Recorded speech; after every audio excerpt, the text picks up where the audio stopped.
Olá, olá, amigos concurseiros, concurseiras, todo mundo que vem aqui para esse nosso encontro de terça-feira às 21 horas. Como vocês estão? Vamos dar um tempinho o pessoal ir entrando, né? Para quem não me conhece, meu nome é Milena Sapienza, eu sou delegada de polícia no estado de São Paulo e eu dou aula de Direito Penal aqui no Que Concursos e esse é o nosso canal de encontro toda terça-feira às 21 horas. A gente tem um plantão policial aqui, né? A gente traz novidades da vida policial, a gente traz novidades legislativas, enfim, sempre um tema novo. Aceito sempre sugestões de tema e tento trazer alguma coisa sempre legal aqui para a gente discutir. Para a gente aprender sem ter aquela cara de aula, né? Que aquele negócio de aula, aula, aula, tem horas que cansa demais a cabeça. E para quem está fazendo concurso, às vezes precisa dar uma descansadinha, e esse nosso encontro é uma forma de estudar sem ter essa cara de aula. E para quem não está prestando concurso, também mais gosta de direito penal, gosta de conhecer as novidades legislativas, conhecer um pouquinho do nosso trabalho policial, também está convidado para participar desse nosso encontro toda terça às 21 horas. E hoje eu trouxe um tema que eu considero super importante, né? Que é um tema bacana tanto para quem está estudando, quanto para quem quer conhecer um pouco mais de direito penal, que é uma discussão. A gente vai entrar num vespeiro hoje, hein? Já aviso vocês que a gente vai entrar num vespeiro hoje. É a discussão sobre a obrigatoriedade ou a possibilidade do médico ele denunciar uma paciente por crime. Então a gente vai conversar um pouquinho se ele pode, se ele não pode, se ele deve, como que fica essa questão do sigilo médico diante da existência de algum crime. Hoje a gente não vai ficar com o chat aberto, porque caso vocês ainda não tenham percebido, essa aula hoje não é ao vivo, ela é gravada.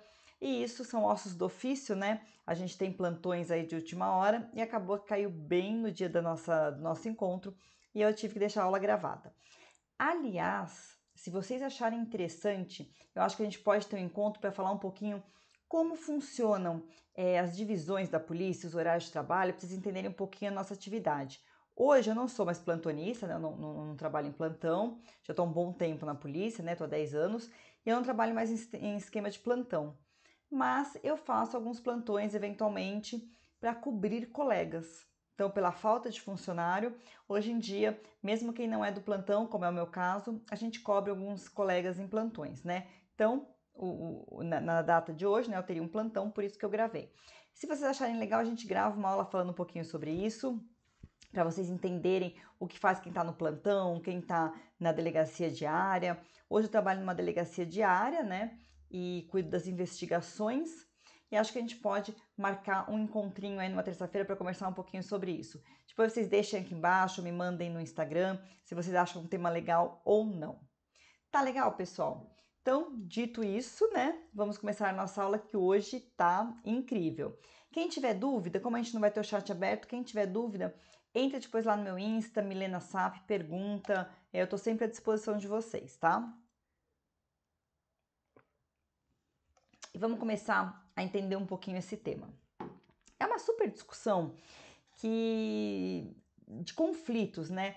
O conflito do sigilo médico, que o médico tem que manter, senão ele comete crime, enfim, a gente vai estudar tudo bem detalhadinho. Então, esse sigilo, né, esse dever de sigilo médico, com este dever de notificar as autoridades policiais da existência de um crime. E aí o médico fica lá naquela bola dividida. E aí, eu tenho dever, não tenho dever, eu posso, não posso? E a gente vai conversar um pouquinho sobre isso, entender como que os tribunais vêm decidindo nesse assunto, se cair numa prova, o que responder. Então, vamos falar um pouquinho sobre tudo isso, tá?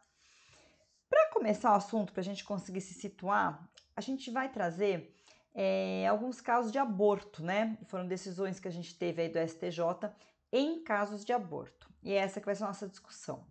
Então, para a gente começar a entender os casos, vamos só relembrar rapidinho uma pincelada, aproveitar para, né, dar uma estudadinha aqui disfarçada, que a gente sempre tem que inserir um pouquinho de matéria aí nas nossas aulas, nos nossos encontros, para também ajudar vocês a lembrar um pouquinho do que vocês estão estudando. Porque estudo para concurso é assim, né? A gente está lá lendo, tá fazendo, sei tudo. Poxa, ali lá o que é homicídio, as qualificadoras, tô sabendo tudo. Passado 2 dias, uma semana, seja lá quanto tempo for, se eu não vejo mais essa matéria, se alguém me pergunta de supetão, como é que é homicídio?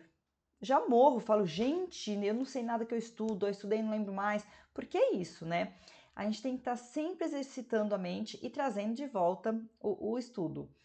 Eu, na época que eu estudava, eu tinha muitos fichamentos, então eu sempre punha lá diferença entre crimes, as semelhanças, algum entendimento. Eu sempre fazia vários fichamentos, deixava pela casa inteira espalhada, de coisas que eu estava com dificuldade de decorar.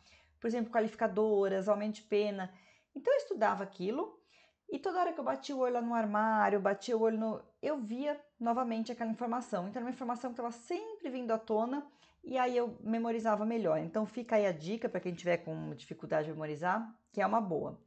Então eu vou trazer um pouquinho, uma pinceladinha aqui no crime de aborto, que a gente já dá uma relembrada, né? Aproveita para dar uma estudadinha e começar a inserir o tema. Então, quando a gente fala em aborto, a gente tem alguns tipos de aborto, né? A gente tem o aborto provocado pela gestante, né? Ela mesma provoca o aborto em si mesma, né? O autoaborto. A gente tem o consentimento da gestante para a prática do aborto. Então, a gente tem duas figuras diferentes nesse crime, no artigo 124, tanto a gestante que provoca o próprio aborto, quanto que consente para alguém lhe provoque. E nós temos no 125 e no 126 o aborto provocado por terceiro. Então, no 125 a gente tem o aborto provocado por terceiro sem consentimento da gestante.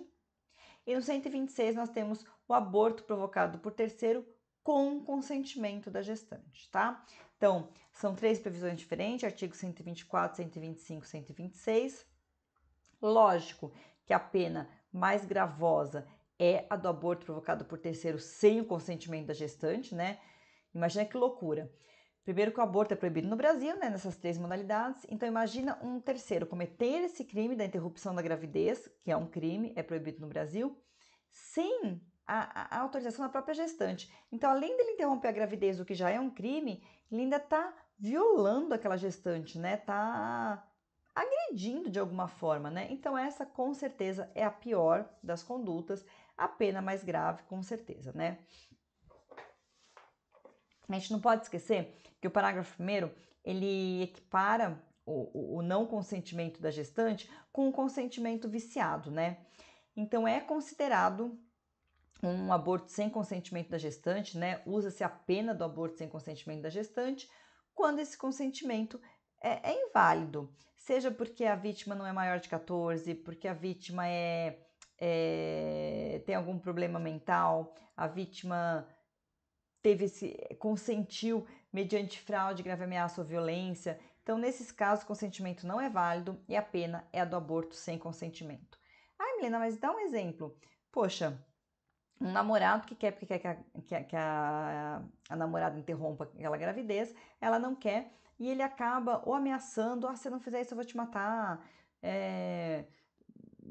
batendo nela, agredindo, ou enganando ela, fala que não, vou te levar no médico para você fazer um exame, e aí combina com o médico de fazer o aborto, algo nesse sentido, tá? Então, são essas nossas três previsões: autoaborto ou consentimento da gestante, o aborto sem consentimento da gestante ou com consentimento inválido, viciado, e o aborto com o consentimento da gestante, tá?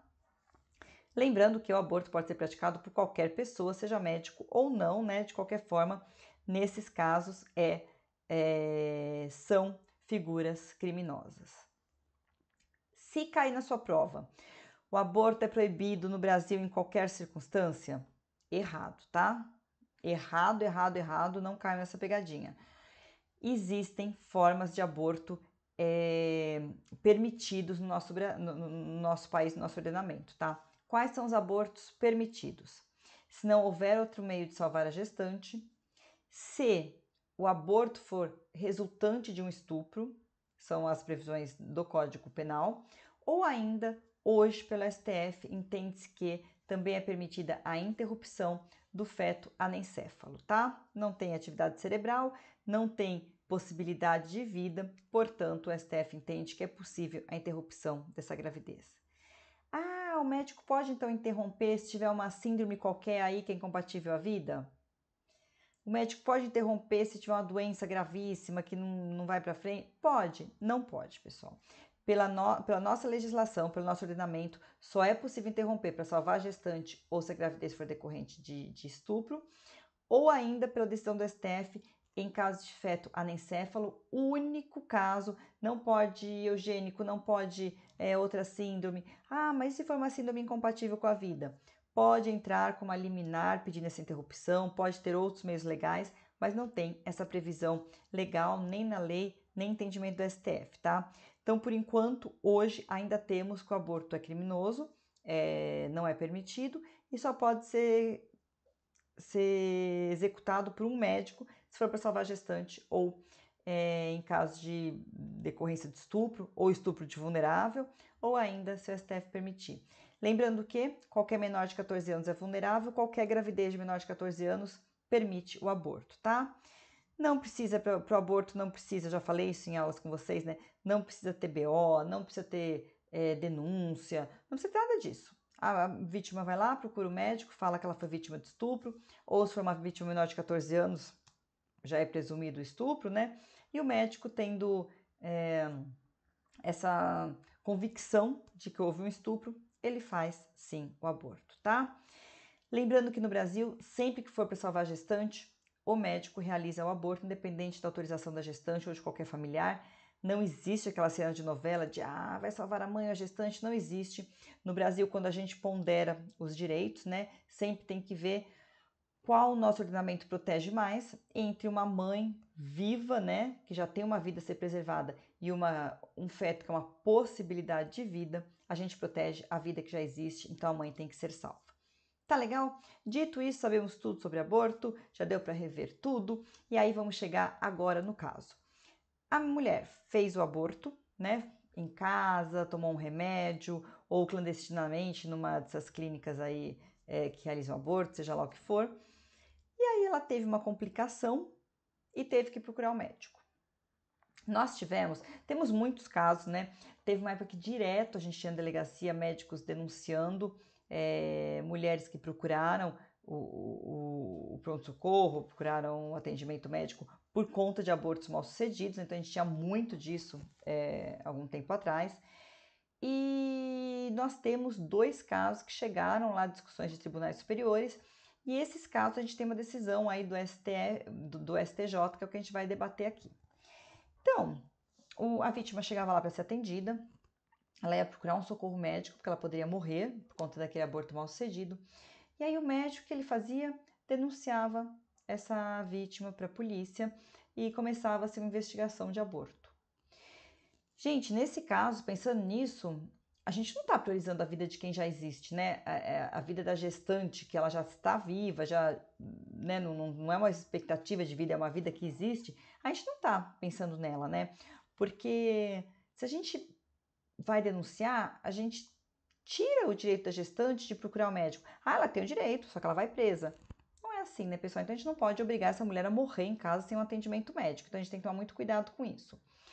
E o STJ, nos casos que ele levou à discussão, né, foram 2 casos. Um que a mulher, não sei se ela tomou remédio, se ela foi numa clínica, enfim, não sei o que foi, mas ela tentou fazer o aborto, ela fez o aborto, e ela teve complicação, procurou o médico, e aí o médico atendeu tudo, mas depois denunciou para a polícia, entregou para o prontuário médico e testemunhou contra aquela vítima. Esse foi um dos casos. O outro caso, também a vítima procurou o médico, e o médico então denunciou, e ainda denunciou com um documento por escrito dela que ela autorizava que fosse instaurado o procedimento investigativo e que fosse entregue para o prontuário médico e tudo mais. Então, são os 2 casos que a gente vai ver que o STJ tratou. Já adianto que em ambos os casos, o STJ trancou a ação e falou, gente, o médico não pode denunciar, tá? Já adianto isso. Esse primeiro caso, que não teve autorização da vítima, que o médico serviu como testemunha, que o médico juntou prontuário médico e tudo mais, né? A mulher ela precisou ser internada, ela quase morreu, aí o médico atendeu ela e pegou e, em vez de cuidar da mulher, estava lá denunciando para a polícia, a mulher sendo presa, né? Não tendo esse direito de se tratar, de se cuidar, de um atendimento médico, né? Então, o que o STJ entendeu? Nesse primeiro caso, ele trancou a ação ele entendeu que as provas reunidas foram ilícitas, ele entendeu que essa instauração de inquérito por uma provocação do próprio médico era, além de não aceito e tudo mais, poderia até configurar o crime de violação de sigilo médico, tá? Então entendeu que o médico não poderia ter provocado. Ele entendeu que, ainda que pudesse, ou, né, seja lá como for, o médico não poderia ser arrolado como testemunha. E a gente vai ver por quê, tá? Vai ver o porquê que a nossa legislação fala isso. E também não poderia ter encaminhado o prontuário médico sem autorização judicial, sem autorização da gestante e tudo mais, tá? Então, trancação, as provas são ilícitas, não faz sentido nada disso, e essa foi a decisão do STJ, que entendeu, inclusive, que essas provas foram coletadas de forma ilícita, né? Portanto, eram nulas e não há o que se falar, pode trancar essa ação. Veja, pessoal. Eu acho que tá certo, eu acho que tá errado. Uma coisinha que eu quero sempre deixar bem claro para vocês. Nessa fase que a gente está pensando no concurso, a gente tem que deixar de lado um pouquinho suas convicções pessoais e entender qual é o entendimento aí que está prevalecendo, o que os tribunais têm decidido, conhecer e aplicar isso nas provas, tá? Se por acaso numa prova alguém perguntar qual é a sua opinião pessoal, mas fala, vai insistir, você quiser falar sua opinião pessoal, tiver esse espaço, ok. Do contrário, a gente vai falar sobre o que os tribunais têm decidido, o que a lei diz, a gente vai deixar a opinião pessoal de lado, tá? E lembrando sempre que, independente de você ser contra ou a favor do aborto, você tem que lembrar que a gente está falando de uma vida que já existe e a gente está falando de não permitir que aquela pessoa procure um atendimento médico sem ser denunciada e sem ser presa, tá? Então, vamos levar tudo isso em conta, mas vamos deixar um pouquinho de lado as nossas convicções pessoais e entender o que tem sido decidido. O artigo 207 do Código de Processo Penal, ele expressamente determina que são proibidas de depor as pessoas que, em razão da função, ministério, ofício ou profissão, devam guardar segredo, salvo se desobrigadas pela parte interessada e quiserem dar seu testemunho. Então veja, aqui o Código de Processo Penal está falando que o médico não pode ser testemunha, né? Então, além da gente estar discutindo se o médico, por sigilo, poderia ou não ter denunciado aquela vítima, né, aquela pessoa, né, a gestante, a autoridade policial, a gente está falando também que o 207 não permite que aquela pessoa fosse testemunha daquele caso, tá? Por quê? Porque em razão da função dele, da profissão dele, ele deveria guardar segredo daquilo, tá? Ele soube daquela condição, ele soube daquela gravidez em decorrência da sua profissão, tá? Então, a gente já tem que ele não poderia ser testemunha. A gente tem o entendimento do STJ de que ele não poderia denunciar aquela pessoa por dever de sigilo, tá? Então, a gente tem que o médico é o confidente necessário daquela vítima, daquela mulher. Ela precisa poder confiar no médico para procurar um atendimento médico, né? Isso proíbe que ele revele esse segredo, que ele teve conhecimento em razão da sua profissão, do seu ofício. Então, ele não poderia denunciá-la. Isso é ferir o sigilo e não poderia servir como testemunha. Além disso, também não poderia fornecer prontuário médico sem ordem judicial ou sem autorização da gestante, tá? E isso é entendimento do... A gente tem lá no Código dos Médicos, tá? Não pode fornecer prontuário, tanto que na delegacia, quando a gente precisa de prontuário, ou a gente tem autorização do paciente, né? Ou a gente precisa de ordem judicial, tá? Então, eles não podem fornecer prontuário e, nesse caso, forneceu o prontuário. Então, esse primeiro caso, não restou dúvida, STJ falou, tranca, isso daí tá tudo errado, provas ilícitas, ele não poderia ser testemunha, ele não poderia ter denunciado, ele violou segredo profissional, tranca isso, tá? E aí a gente tem que o Código de Processo Penal não permite que ele seja testemunha, e a gente tem no artigo 154 do Código Penal o crime de violação de segredo profissional, tá? Então, o artigo 154 determina que revelar alguém sem justa causa segredo de que tenha ciência em razão de função, ministério, ofício ou profissão e cuja revelação possa produzir dano a alguém. Então, essa revelação desse segredo, que ele teve ciência daquilo no exercício da profissão, a revelação desse segredo causa um dano àquela pessoa, né? E ele pode incorrer nesse crime 154 e responder criminalmente pela denúncia por ter provocado as autoridades policiais a se instaurar aquele inquérito, tá? Então vejam que ele não tem o direito de quebrar o sigilo médico e denunciar, ele pode incorrer nesse crime de 154 da violação do segredo profissional, ele não pode testemunhar e não pode fornecer prontuário sem ordem judicial ou autorização da gestante. Tá legal? Ficou claro? O Conselho Federal de Medicina, no âmbito da consulta 151.852 de 2016, examinou um conflito entre prevalência ou não do sigilo médico diante de uma situação de aborto, concluindo que, diante de um aborto, seja ele natural ou provocado, não pode o médico comunicar o fato à autoridade policial ou judicial em razão de estar diante de uma situação típica de segredo médico. Então, vejo que a gente já tinha, né, até uma decisão do Conselho nesse sentido. Hoje, agora, tem a decisão do STJ, que já torna isso, né, uma questão aí mais pacificada, que a gente pode responder sem medo numa prova. O médico, então, não poderia. No segundo caso que o STJ analisou, foi parecido, mas tinha uma diferença. Lá tinha uma autorização daquela gestante para que se instaurasse o procedimento investigativo, para que se fornecesse prontuário e tudo mais. E aí, nesse caso, o médico ficou desobrigado daquele sigilo? Porque a gente tem que, quando o paciente fala, não, pode, não tem sigilo nenhum, quando ele desobriga, né, o profissional daquele sigilo, não há quebra do sigilo. Então, nesse caso, a gente teve essa dúvida maior, né, E aí, quebrou, não quebrou, como é que ficou? Então, vejam, pessoal, nesse segundo caso, também se entendeu que era para que ia trancar também a ação do mesmo jeito, porque pela ação lá, pelo que se verificou, aquela vítima, aquela mulher só tinha dado aquela autorização para que se instaurasse investigação, para que se fornecesse prontuário e tudo mais, porque aquilo foi uma condição de atendimento que o médico pôs para ela. Então vejam, quando isso ficou aberto lá, que a vítima só autorizou, porque era a única forma dela ser atendida pelo médico, gente, pelo amor de Deus, né? O STJ do mesmo jeito falou, tranca isso daí, provas ilícitas, não tem o que se falar. Do mesmo jeito, né? Não tem nem o que falar.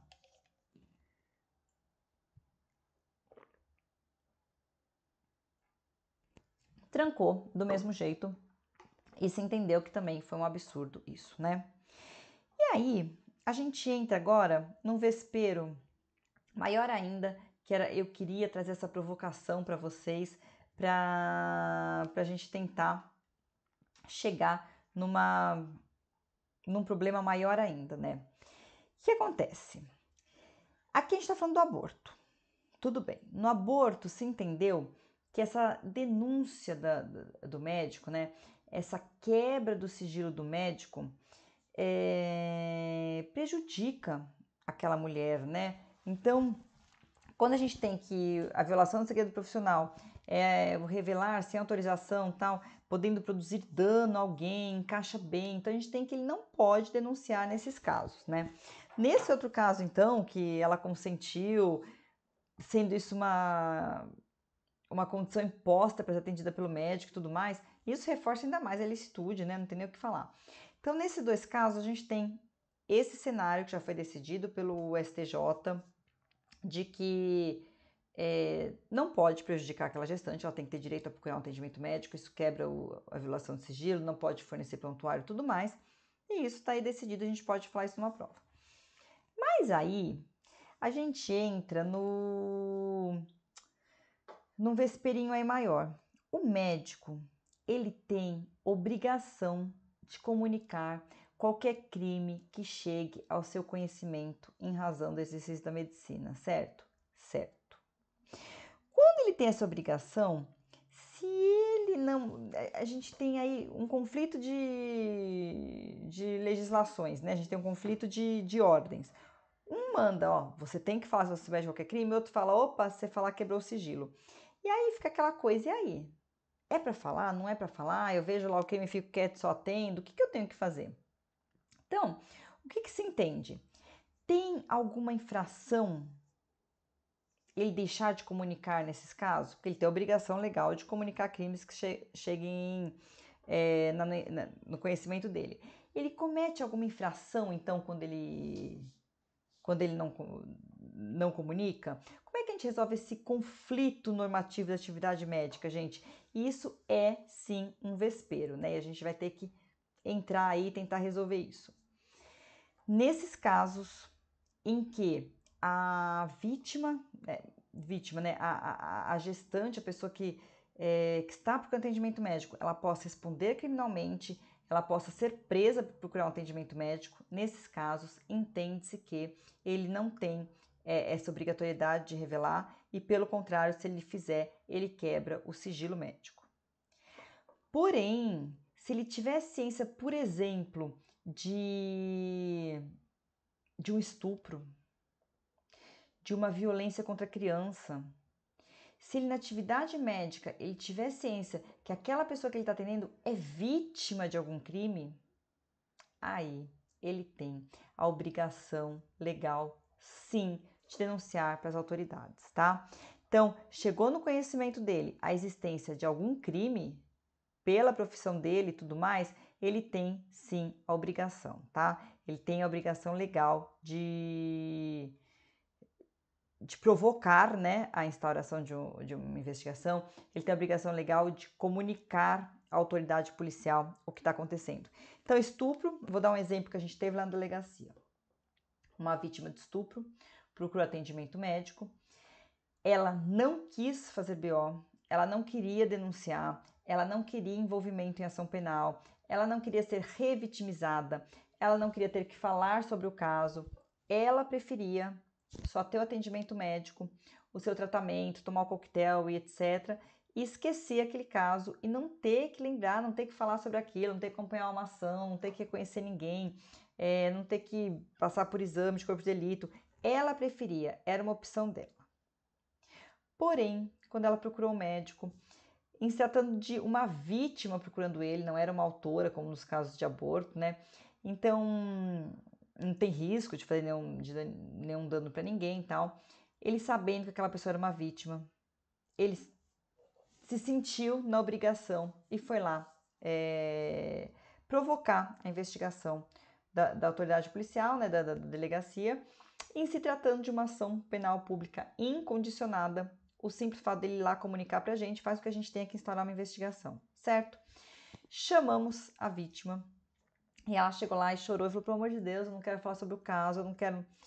Olha que complicada essa situação. Legalmente falando, o médico tem sim a obrigação de notificar, tá? Legalmente falando, ele teria essa obrigação, porque ele não pode saber de um crime, tá tratando uma vítima e não comunicar ninguém. A gente tem sim que instaurar, porque é pública incondicionada. Mas a vítima, ela não pode ser obrigada a falar sobre o que ela não quer falar. Ela não pode ser obrigada a passar por exames. Ela não pode ser obrigada a nada disso. Pessoal, não pode. A não ser que exista aí alguma suspeita de que ela está acusando falsamente alguém, enfim. Mas nesse caso, que ela foi uma vítima de estupro, tá lá querendo tratamento e tudo mais, ela não pode ser obrigada. Então, a gente tem muitos conflitos nesse caso, né? Mas o que se decide, né? O que se entende? Que o médico tem obrigação, a autoridade policial tem a obrigação de instaurar a investigação, mas a vítima não é obrigada também a dar prosseguimento nem nada disso, e a gente junta o que tem, e aí o MP decide se quer denunciar ou não, tá? Então, isso é o que tem prevalecido. Um outro caso que eu tive muito importante, a gente teve um caso de infanticídio, horrível, né? Infanticídio, para mim, é um caso que, assim, eu que fui mãe há pouco tempo, infanticídio, para quem não tá lembrando aí, é a mãe que mata o próprio filho, né? Seja no parto ou logo após o parto, pelas condições, né, do puerpério dela. Ela tem aquele estado puerperal, ela teve umas alterações biopsíquicas fortes que fazem com que ela cometa um ato que ela não cometeria em condições normais, ela mate a própria criança. E são casos muito muito trash, a gente teve já vários casos de infanticídio, então é uma coisa meio incômoda mesmo, né? E nesse caso específico, na aula de infanticídio eu costumo até falar desse caso, mas quem não assistiu não conhece. A vítima, imagina, a gestante sabia que estava grávida, escondeu da família inteira, e aí ela fez o próprio parto no banheiro, o marido estava no quarto, ela fez o próprio parto, colocou num saco de lixo a criancinha que nasceu, né?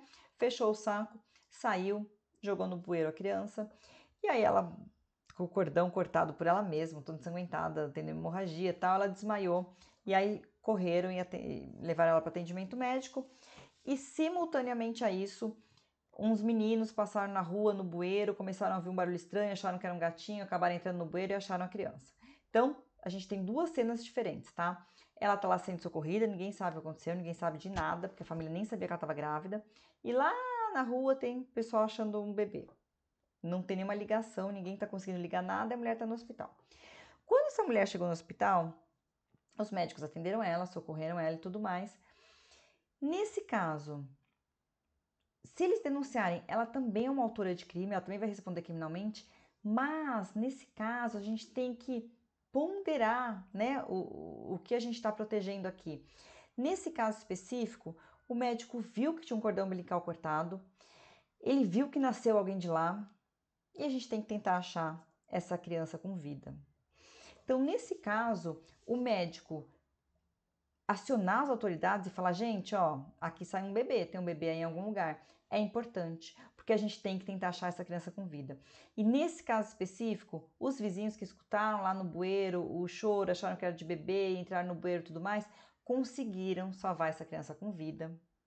E como teve essa denúncia do médico, a polícia foi atrás, conseguiu encontrar essa criança, conseguiu ligar os fatos, descobrir que a criança era dessa família e tudo mais. Então vejam que quando a gente o direito, ele não consegue ser uma ciência exata, né? Não consegue. Quando as pessoas brincam que o direito é depende, realmente é depende. 90% das perguntas que vão te fazer em direito é depende. Então, nesse caso específico, quando a gente fala, o médico tem dever de denunciar qualquer crime que ele saiba em razão do seu ofício? Depende.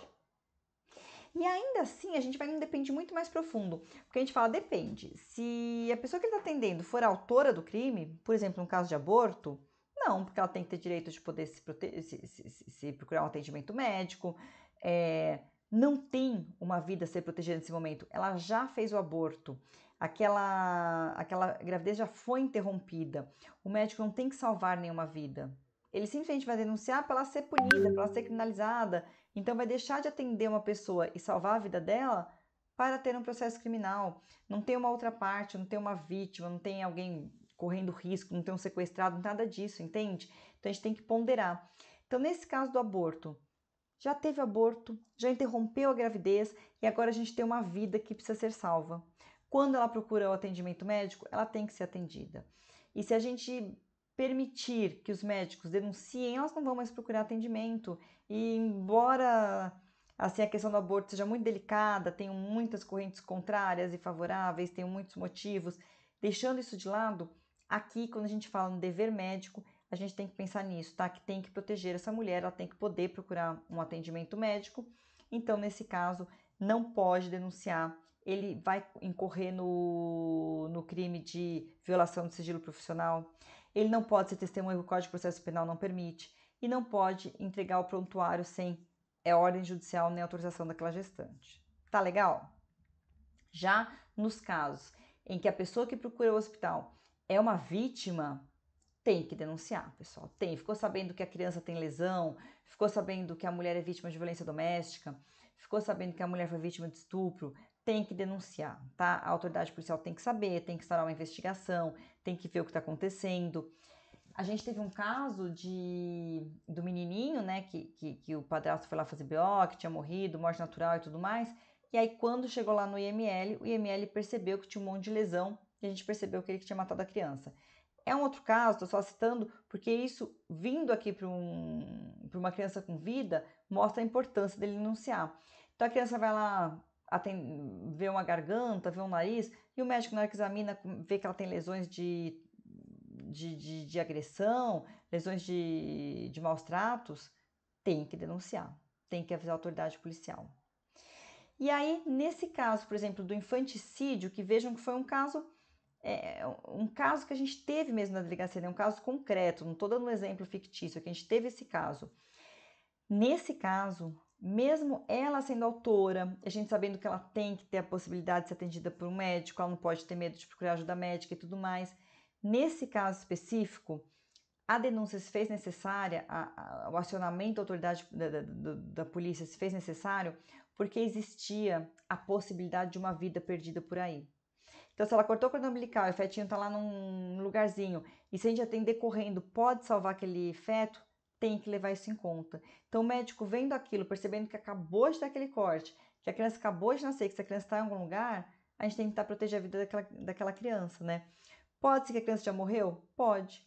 Mas a gente tem que tentar, de alguma forma, preservar a vida daquela criança. Então, nesse caso específico, a gente tem que pensar que o médico tem aquela obrigação, sim, de notificar e de denunciar aquilo que aconteceu, tá?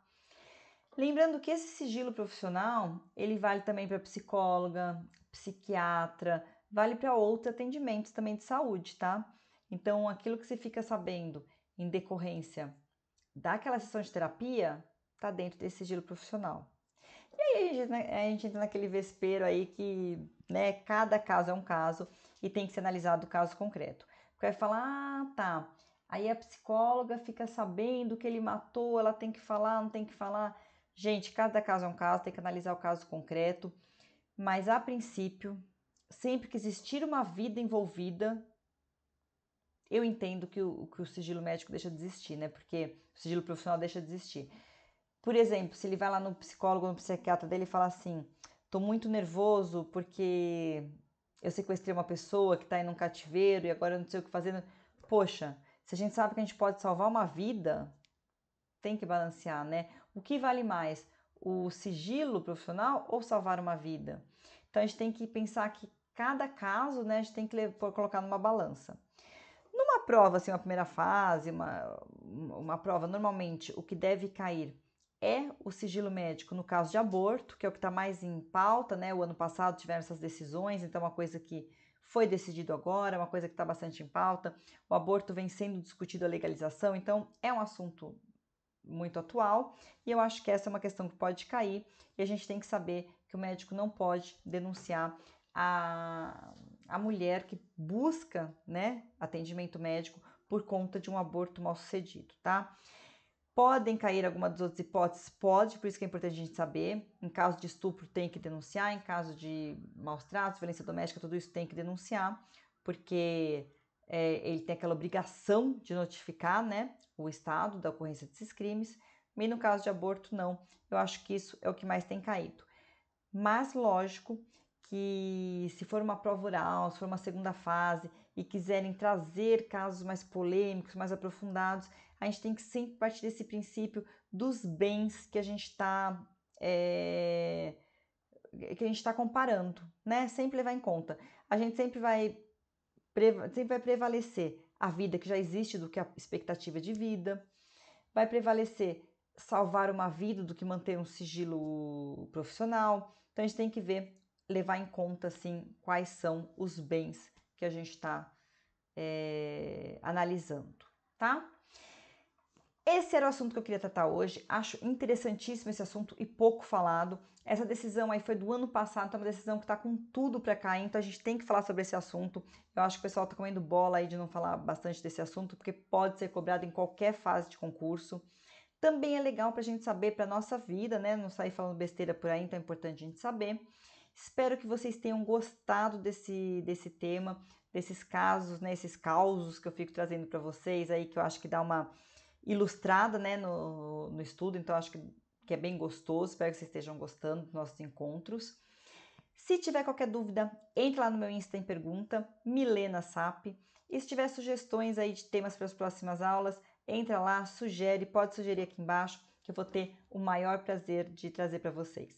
Quem perdeu os outros encontros, eles estão todos aqui gravados, são temas super interessantes, super importantes, Então assistam, maratonem, deixem as séries de lado, deixem o Big Brother de lado e vem maratonar os nossos encontros de terça-feira. Tá legal, pessoal? Então eu fico por aqui. Agradeço a presença de vocês, agradeço o pessoal que está vindo de terça-noite aqui assistir, tá deixando de lado o tal do paredão do Big Brother. Eu tenho certeza que vai fazer uma baita diferença na preparação de vocês e na vida profissional também. Quando vocês entrarem na polícia, vocês já vão saber muita coisa, como funciona, como são os plantões. Então, acho que vai ser bem legal. Obrigada pela companhia e até terça que vem, às 21 horas.